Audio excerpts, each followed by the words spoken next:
Hello everyone, welcome to HW News. For almost 3 years now, the Bhima-Koregaon case and subsequently the arrest of various activists and academicians have created uproar in India's intellectual circle. Pune police, which was investigating the case until recently, had said that there was a huge conspiracy behind the violence, a conspiracy that involved a plot to kill Prime Minister Narendra Modi. Over a dozen of activists related to Kabir Kala Manch associated with Elgaar Parishad program on 31st of December 2017 have been behind bars since the last 2 years.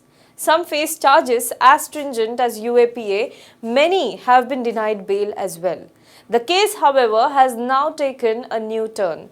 The police had earlier claimed that they unearthed incriminating documents from the laptop of one of the activists, that is Rona Wilson, which indicated that there was a Maoist plot to assassinate Prime Minister Modi in Rajiv Gandhi style. Now, a report from Massachusetts-based a digital forensic firm, that is Arsenal Consulting, has revealed that this key evidence was indeed planted using malware on the laptop seized by the police. The forensic firm has said that an attacker used this malware to infiltrate a laptop belonging to activist Rona Wilson before his arrest and deposited at least 10 incriminating letters on his computer. While we are discussing this case in detail, we also thought that we should try and understand both the sides in this, that is the side of the police and the side of the activist. We have spoken to former top cop Mr. Julio Ribeiro and to Mr. Mihir Desai, who is Rona Wilson's lawyer. But before we go into the details, let us understand the new revelation in this matter.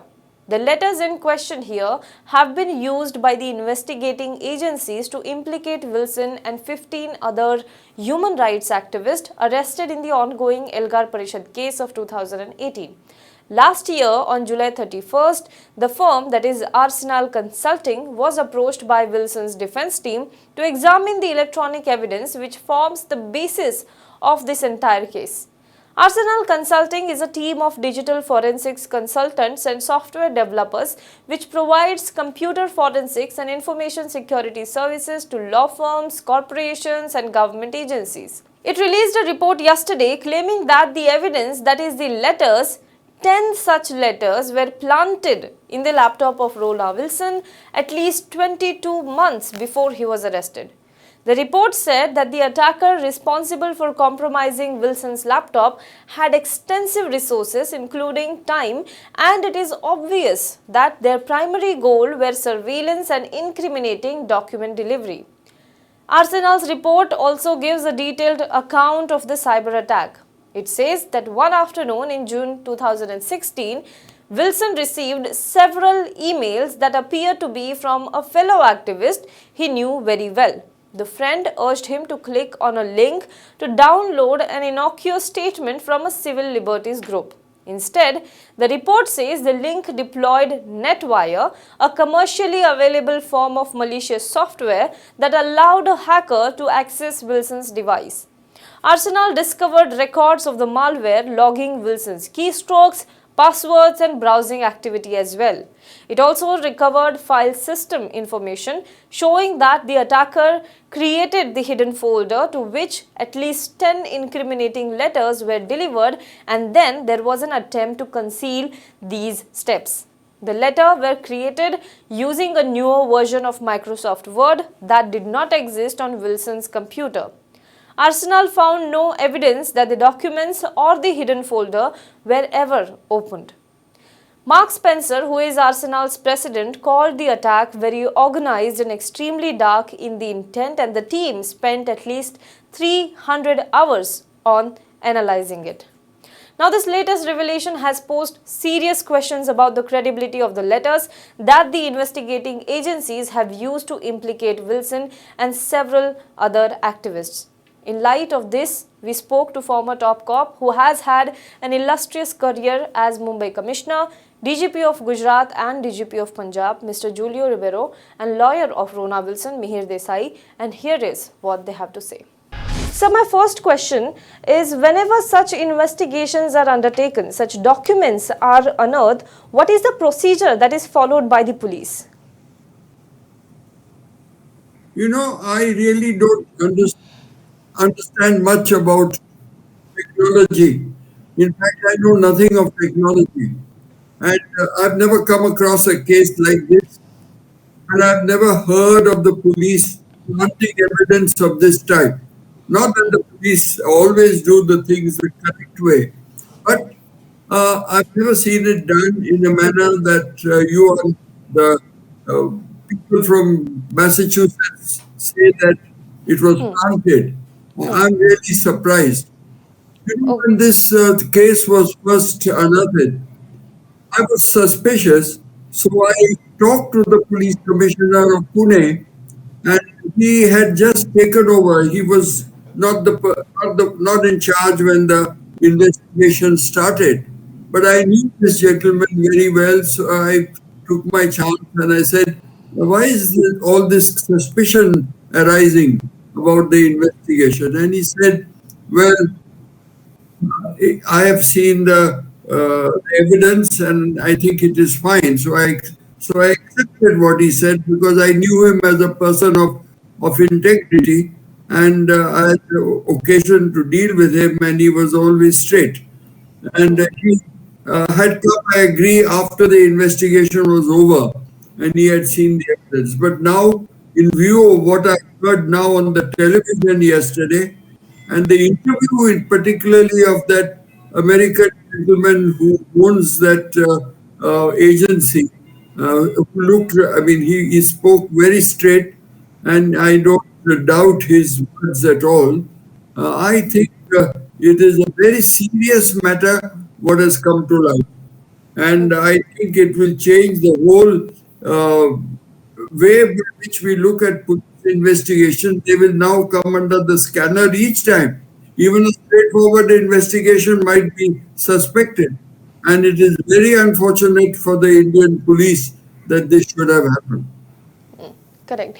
The matter, first of all, was investigated by Pune police, and then later on, in January 2020, it was shifted to NIA as well. So currently, NIA is looking after this entire matter. Sir, do you think two agencies, first Pune police and then NIA, was investigating this entire matter? Couldn't they have, found out that what exactly these documents were? Well, obviously, the people who have planted it uh, may not have been suspected by the investigators because this requires very high technological knowledge. Not any ordinary, say, even people like who know technology may not have been able to do this because otherwise, everywhere we would have had malware functioning in this manner. But I think that uh, the NIA took it over long much after. And the first it was the Pune police. I don't exactly know which investigators were put in charge. I do not know the details at all. But it will be found out now. And it will be, uh, but when they arrested Father Stan Swami, that is the time I really found that they were taking it too far. Because I know that he is a Jesuit, and I being belonging to that same discipline, I know that he would be persona non grata in his community, in the Jesuit community, because they believe in implicit obedience, and there is clear uh, people into getting involved with Maoist ideology would be totally opposed to the Christian ideology of the Catholic. I don't think it was possible. And so I knew that it was planted, at least as far as the priest was concerned. But now I think it is much deeper than that. Really sorry that this affliction has come on the Indian police. Sir, I come back to my first question. Whenever such documents are unearthed, I'm not only talking about the documents that are recovered from the computers, but in general, even if the police finds any physical documents, what is the procedure that is followed to store the document or to verify the document? No, really, I would not know this because, as I told you, I'm really unaware of this. I've never dealt with a thing like this before. It was not in vogue in my times. I mean, I retired, as you know, 30 years ago. So it is really, this technology was not used. Okay, Yeah. okay. Sir, do such documents have a standing in court of law? Standing in a court of law, I think that obviously it has, because they have accepted it. This evidence must have been shown to the judges. They would not have rejected the bail application. But the bail should have been given long ago. But now this has become a process in which actually punishment is given. That I really am surprised that the courts are allowing it, because courts process should not become the actual infliction of punishment. Well, according to us, this report is a very, very crucial document because it punches a huge hole into the claim of the prosecution that these people, 16 people who are arrested, are involved in some illegal Maoist activity. Their claim is based on claim is based on a few letters and documents which are found on computers. This report shows that at least some of those documents are planted documents, are not documents belonging to the computer, which belonging to the person whose computer it is. That person had no knowledge of these documents. They were deliberately planted there in order to implicate him. So I personally feel this will have a huge impact. Well, we have filed an application saying that quash the cases on the base, because if the only evidence which you are relying on is this evidence concerning letters, and those letters are proved to be fabricated, then there is no reason to keep the case pending. Okay. These people have already been in jail for 2 years, so please release them now. What will happen to the case, of course, I cannot say, because it is for the court to decide, and we hope the court will give it sufficient weightage and decide in our favor. But that's something which we will have to wait and see. जब हमने HW news network की नींव डाली थी, तब हमने ये ठाना था कि न्यूज और इंफॉर्मेशन ये लोगों तक फ्री पहुंचनी चाहिए, मुफ्त पहुंचनी चाहिए, और हम आज भी ये वचन पर कायम हैं।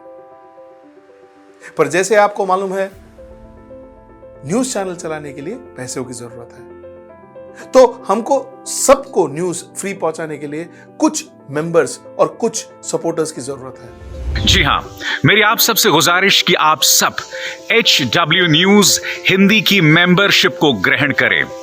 ये सदस्यता स्वैच्छिक है, यानी कि आप अपनी मर्जी के मुताबिक इसे ग्रहण कर सकते हैं, क्योंकि अगर आप इसे ग्रहण नहीं भी करते तब भी आपको HW न्यूज हिंदी के तमाम कार्यक्रम मिलते रहेंगे। मगर अगर आप चाहते हैं कि आजाद न्यूज जो है वो मजबूत हो, अगर आप चाहते हैं कि वो न्यूज जो सत्ता से सवाल पूछती है वो मजबूत हो, तो जरूर बने HW न्यूज हिंदी के सदस्य। जो लोग हमारे 89 रुपए प्रति महीने वाले कार्यक्रम से जुड़ेंगे, उनके लिए HW न्यूज का बैच विश मिलेगा। साथ ही साथ उन लोगों को हमारे एक्सक्लूसिव पोल्स में भी शामिल होने का मौका मिलेगा। इसके अलावा हमारा जो दूसरा मेंबरशिप कार्यक्रम है वो 199 रुपीस प्रति महीने का है, यानी कि 199 रुपए प्रति महीने। और इस प्रोग्राम में हमारे जो मेंबर्स हैं उन्हें 99 रुपए के प्रोग्राम वाले सभी चीजें तो मिलेंगी। इसके अलावा बिजनेस से जुड़ी हुई बातें भी हम करेंगे। हमारे एक्सपर्ट अखिलेश भार्गव से आप बिजनेस से जुड़े हुए अपने सवाल भी पूछ सकते हैं। हम उम्मीद करेंगे कि आप इस निष्पक्ष पत्रकारिता की राह में हमें पूरी तरह से योगदान देंगे।